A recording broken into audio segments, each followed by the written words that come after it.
Чакай само да избърчим екранчето. Може по-близо да нещо до него.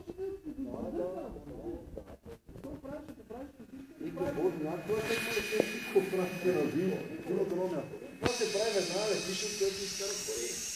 Въобще никой няма да.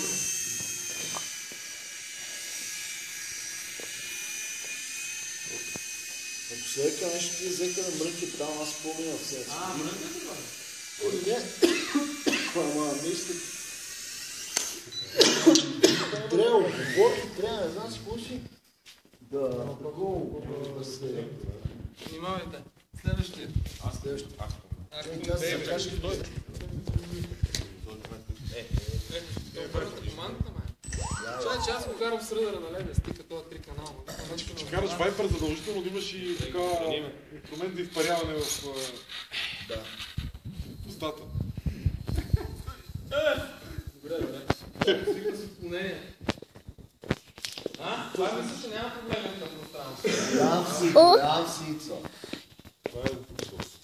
Бомбай. Не повече. Ще му се откараме на това да ви. Така го разбирам. Как се струва, виж какво се това. Това е уникално, това е много добре. Може почти у вас да си го кажеш, да? Да, това е идеално. Ти си като фанал, поне ти сега се водиш. Лутинг ще направи. А там някакъв хеликоптер развие. Но моля ви, колеги, изчаквайте си на... Рокет трябва да стане... Мазал.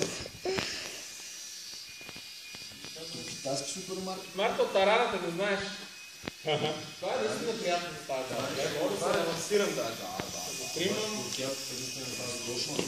10 дни. Не бомба. Давай, да. Мистер Бомба. Ще еш по-контролно. Даже на лоу рейс трябва да се кара, защото има достатъчно...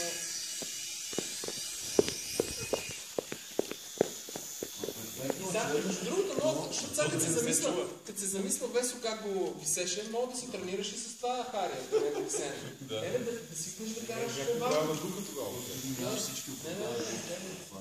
Значи при Хариера, за да ти се върти самолет в участите на релата, за да го стопираш. Ама почва да пропада. Не тяга достатъчно. Аз не мога да го карам за това.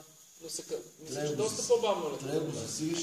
Може ли вече да спре? Засилваш по хоризонталата. Дай му експонента, дай му експонента. Дай му малко елеватора малко.